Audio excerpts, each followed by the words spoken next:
and welcome to today's episode of Your Timeline. Today we're going to cover a bunch of stuff, 1775 to 1783, which will be Revolutionary War, George Washington, and Paul Revere.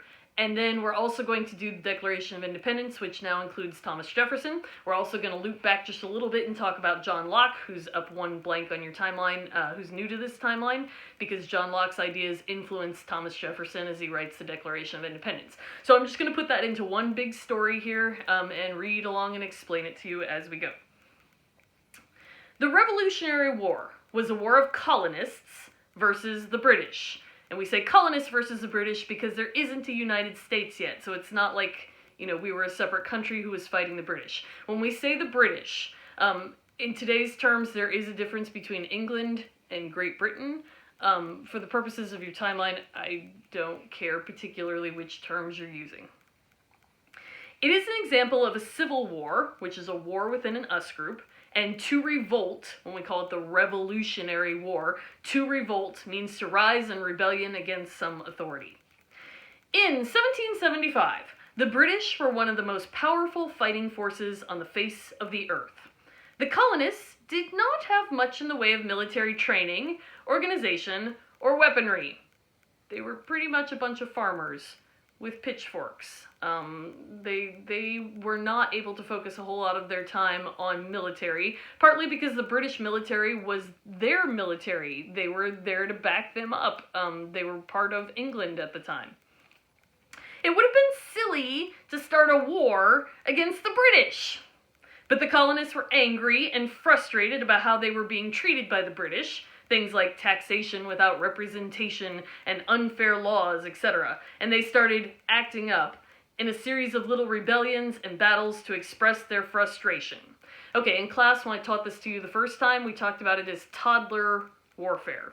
In the sense that if you're a little kid and you're frustrated and you're angry because your parents aren't treating you fairly and you always make me eat my vegetables and go to bed on time, what are you going to do about that? What are the chances that you can really take down the adult in your life who's enforcing those rules? Pretty much nothing, right? So the way that toddlers deal with that frustration is to kick their parents in the shins and then run as quickly as possible in the opposite direction. Now, this is evidence that toddlers don't think very far ahead, because how far are you going to get? Not very. But it's their way of trying to express their frustration, their anger, and it's not a fully formed plan, clearly. The colonists didn't really mean to start a war with the British, though, because that would have been crazy. By 1776, though, we weren't losing those skirmishes as badly as people had thought we might be. It's hard to motivate people to continue to fight, possibly to the death, just to express frustration, though. So on July 4th, 1776, we signed the Declaration of Independence, which was written by Thomas Jefferson, using John Locke's ideas, declaring ourselves to be independent of England based on the idea that we believed all men are created equal, and therefore we shouldn't have to listen to a king anymore just because he was born with a crown on his head. Thanks, John Locke. At that time, we totally only meant rich, white, land-owning men. Certainly not women, because their heads would catch on fire if you made them think about hard stuff. Duh! Or men of color, or poor men, regardless of what color their skin was. But today we would expand this definition when we say that all men are created equal. In theory, we mean all of humanity. We're still struggling with that. A lot. But we say it. When we look back in history now and ask the question, when did the Revolutionary War really begin? It seems obvious that it really began with those first skirmishes and battles back in 1775, even though we didn't officially declare ourselves independent until 1776. So it's sort of like when you look back at breakfast yesterday morning and you think, when did we get to the point where we started a war at breakfast and ended up getting ourselves grounded forever? Although being grounded in a time of quarantine doesn't really mean anything, but, and you think back, well, I guess I pulled my sister's hair, which resulted in her throwing her cereal at me, which resulted in me doing, but in the moment you didn't know you were starting a war when you pulled her hair. It's only when you look back on it That's the way we were with the Revolutionary War. When we look back on it later, we're like, oh, the war probably really started in 1775, even if we don't declare ourselves independent until 1776. We do not get to be a country just because we declared ourselves independent. England was making a lot of money off having us as a colony and wasn't interested in just giving us up. We now had to fight an 8-year-long war to officially become our own country. By 1783, England was having a lot of trouble back at home getting people to support the war, and eventually they more or less gave up. This would be a fantastic story if this was like an underdog story, where the colonists with their pitchforks being farmers with no military training took on the British and they beat the pants off of them. That's not really what happened. We weren't exactly beating the pants off the British, but the British were having a lot of trouble getting support at home for this war and continuing to tell people, why they were paying taxes to fight a war thousands of miles away that nobody really understood.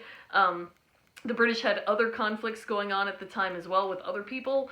They fought France pretty much continuously for years and years. And so it gets to be a hard war for them to justify. And on top of that, when they sit down, they really think about it.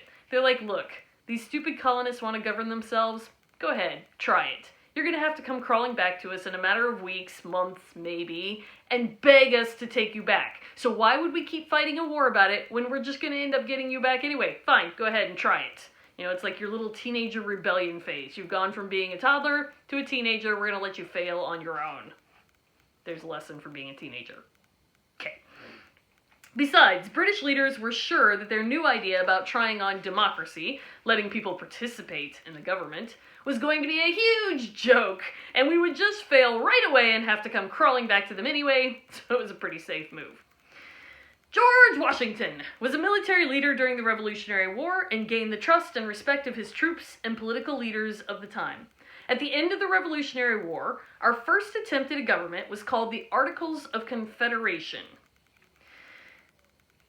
It had a lot of flaws. First of all, the word confederation means like a loose friendship or a loose alliance, and that's how the colonies, who now are states, are thinking of themselves. They're not thinking of themselves as a united country.